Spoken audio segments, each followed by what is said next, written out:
일생 동안 집을 가져본 적은 없으시죠?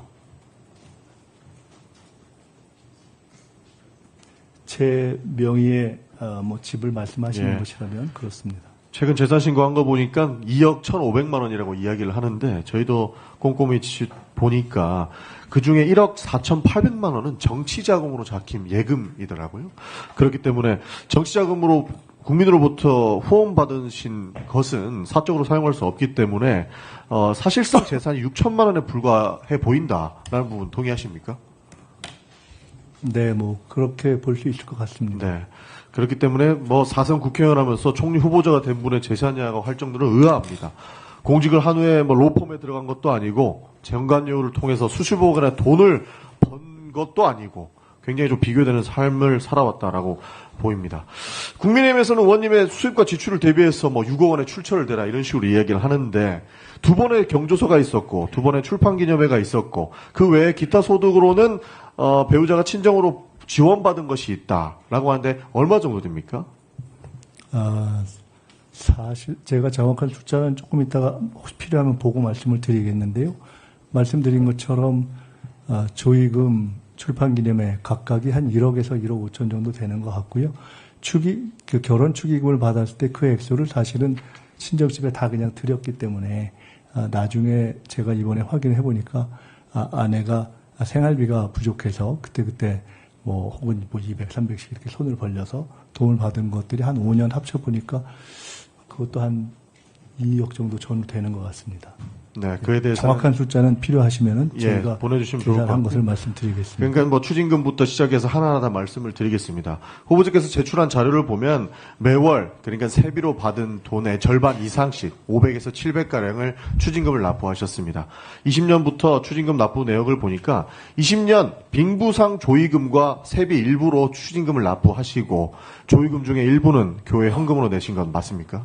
네, 맞습니다. 네, 21년도에 국회의원 세비로 추징금을 냈습니다. 그때는 기타 소득이 없었기 때문에 매년 500에서 700만 원을 납부해서 총 6천만 원 납부하신 걸로 나와 있습니다. 네, 맞습니다. 500만 원씩 내다가 빨리 완납하는 것이 좋겠다고 생각돼서 700만 원을 올려서 냈습니다. 네, 그렇게 6천만 원을 갚았습니다. 22년도에는 출판기념회 수익과 세비 일부 그리고 추징금을 납부하고 출판기념회 수익 일부로 또 교회에 헌금을 내셨죠? 네, 그렇습니다. 네, 그리고 23년에도 출판기념회 수익과 세비 일부로 추징금을 납부하고 출판기념회 일부의 수익을 또 교회에 헌금으로 내셨습니다. 네. 그리고 24년에는 한 달 만에 추징금을 갚으셨던데 어떻게 내신 거죠?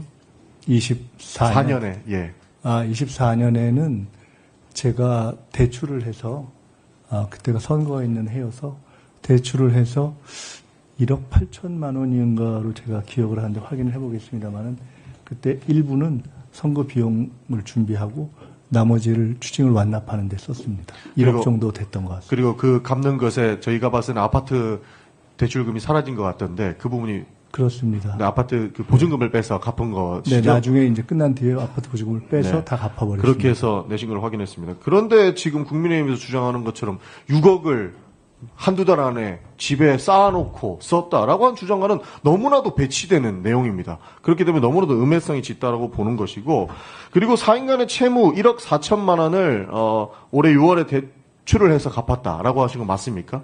맞습니다. 네, 그러면 실제로 이 자금은 어디서 나왔는지라고 이야기하기보다는 대출을 해서 갚았다 이렇게 봐도 되는 거죠?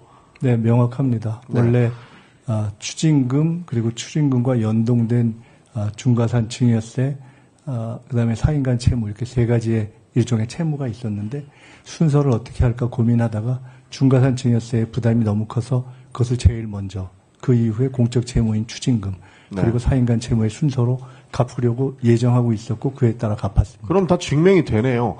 가족 간의 조의금까지 본인이 과거에 있었던 추징금, 그러니까 사회적 책임을 다하고 그 의무를 다하기 위해서 누구처럼 돈 29만 원 있다고 도망가지 않고 그것을 납부하기 위해서 굉장히 노력했던 것이 보입니다. 실제로 상이 당했는데 그 조의금을 받은 것을 추징금을 냈고 그리고 출판기념회에서 책을 판 돈으로 또 추징금을 냈고 그렇게 추징금을 납부할 수 있게 해주셔서 감사한 마음에 교회에 헌금을 냈습니다. 남편이 벌어온 돈은 사회적 책임을 다하기 위해서 집에 못 가져오니까 배우자께서는 친정에다가 손을 벌려서 생활비 쪽으로 지원을 받으신 거고 그 세비로 부족한 부분 맡긴다고 생활비 받아온 것을 돈이 어디서 났냐라고 증명하라는 꼴이 되어버린 것 같습니다.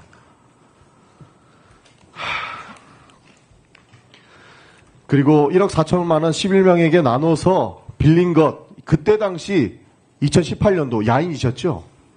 네, 그렇습니다. 그때로서는 그 방법 외에는 제가 중과산되고 있는 그 증여세를 일시에 같은 차용 방식을 써서 일시에 가까운 지인들에게 이렇게 나눠서 소액으로 나눠서 하는 방식 외에는 제가 신용을 다른 어떤 금융기관을 활용할 수 있는 방법이 없었습니다. 공직자가 아니었고 사인이었는데 불법 정치자금 받을 거였으면 차용증을 쓸 일도 없었겠죠.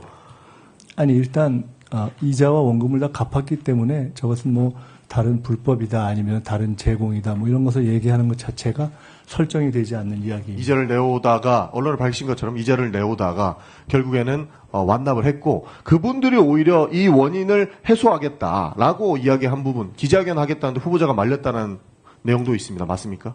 네, 제가 너무 미안해서 그분들이 너무 좀 억울하고 분하다고 해서 몇 분이 그런 말씀을 하셨는데 제가 너무 좀 미안해서 그냥 하지 마시라고. 그리고 추징금은 모두 완납하셨습니다.